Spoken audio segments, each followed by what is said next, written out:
ट्रेनों का हाल ये है, तोड़ रहे हैं शीशा, अंदर औरतें कांप रही हैं, बच्चों को गोद में छुपाए हैं, रो रही हैं, बिलख रही हैं। आपके हमारे घर के बच्चे हाथों में ईंटा लेकर के ट्रेन तोड़ रहे हैं, उसके शीशे तोड़ रहे हैं, उसमें घुस रहे हैं।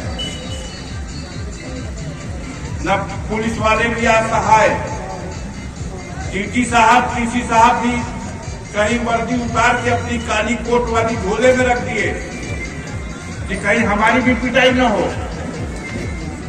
और कोई भी खड़ा करके टोकने वाला नहीं है। क्या कर रहे हैं? अंदर भी तक हो, हमारे अंदर भी सच हो, हमारे परिवार में भी जो कमियां हैं वो दूर हो। हमें पाखंड से लड़ना है तो हम भी पाखंडी बन जाए, हमें बुराई से लड़ना है तो हम भी बुराई में स्नान कर लें।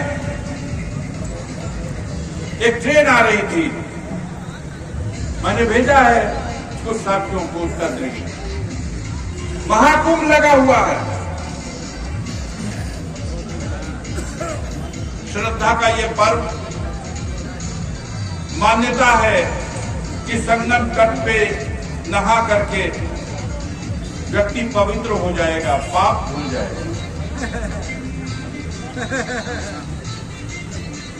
अगर पाप धुल जाएगा तो इसका मतलब आगे वैकुंठ में जाने का रास्ता खुल जाएगा।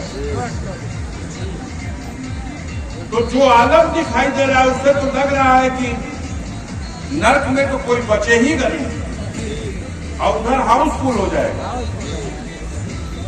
ट्रेनों का हाल ये है,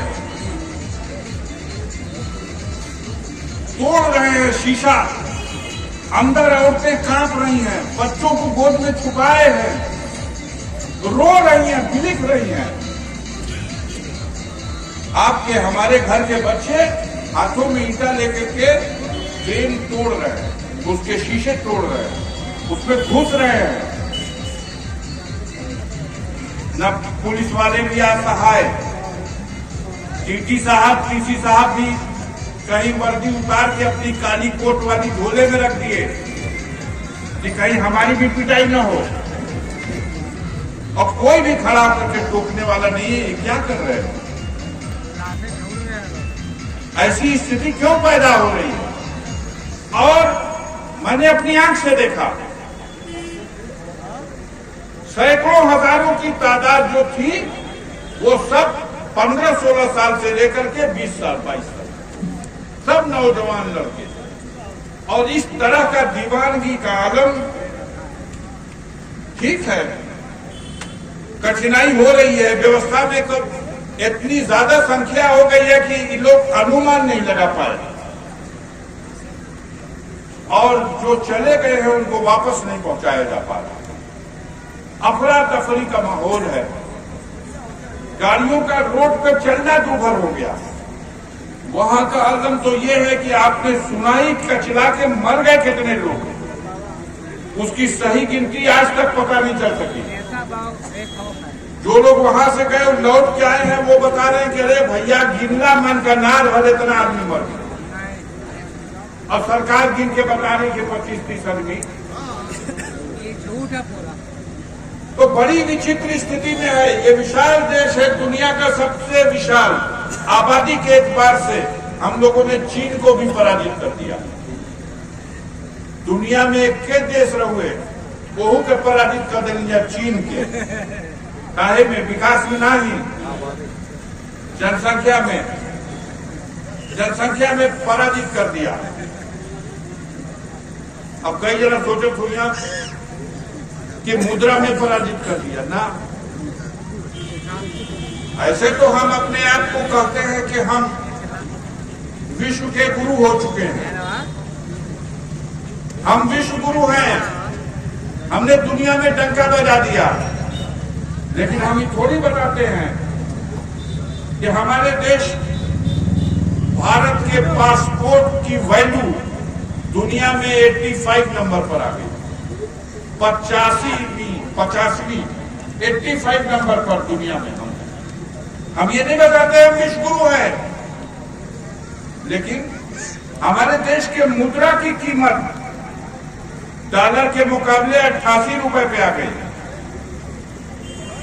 हम विश्व गुरु हैं, डंका बज रहा है दुनिया में हमारा, लेकिन हमारे नागरिकों को अमेरिका, अब वो भी ट्रंप साहब जब हो गए वहां के राष्ट्रपति, जो हमारे दोस्त हैं, वो जीतते हैं तो हम कीर्तन गाते हैं, हम उत्सव मनाते हैं, हम यज्ञ कराते हैं, और हमारे नागरिकों को पैरों में बेड़ी, हाथों में हथकड़ी और कमर में रस्सी डाल के भेज दिया।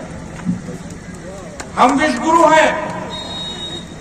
समस्या के समाधान के सवाल पर मत पूछना। देश पर कर्ज का बोझ 200 करोड़ रुपए से ज्यादा हो गया।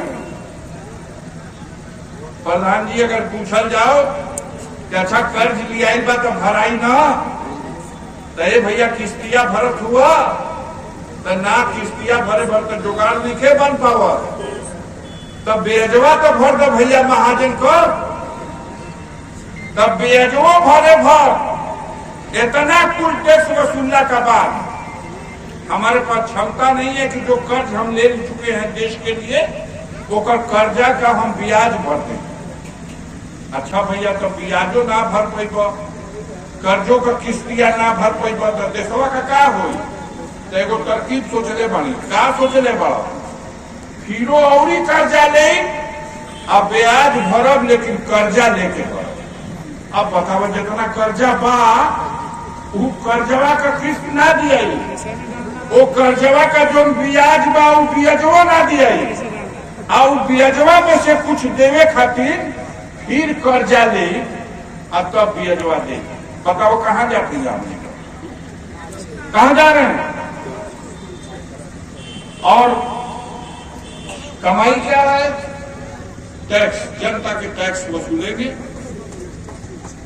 और हम विश्व गुरु की उपाधि से दुनिया में डंका मेरा बज रहा।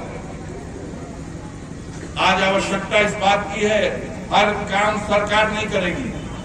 ये भूल जाइए आप कि सरकार आप अपने बच्चों को जो पढ़ा रहे हैं, पहलवा माई बाप भेजे तो स्कूल की जा करके पढ़ लेबे तो कुछ तो बन जेबे, अभी भुला जा।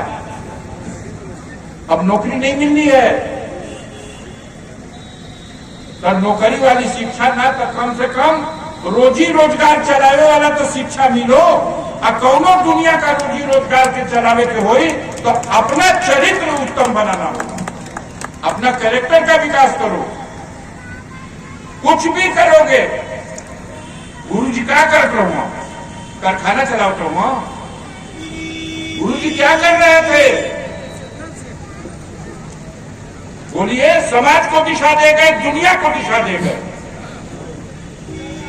एक विचारधारा थी, एक आदर्श कैरेक्टर था, और उस आदर्श कैरेक्टर का वो सत्य था जिसने पाखंडियों को परास्त किया, और समाज में जो प्रतिष्ठा आपको मिली वो दुनिया में बहुत संत हुए, लेकिन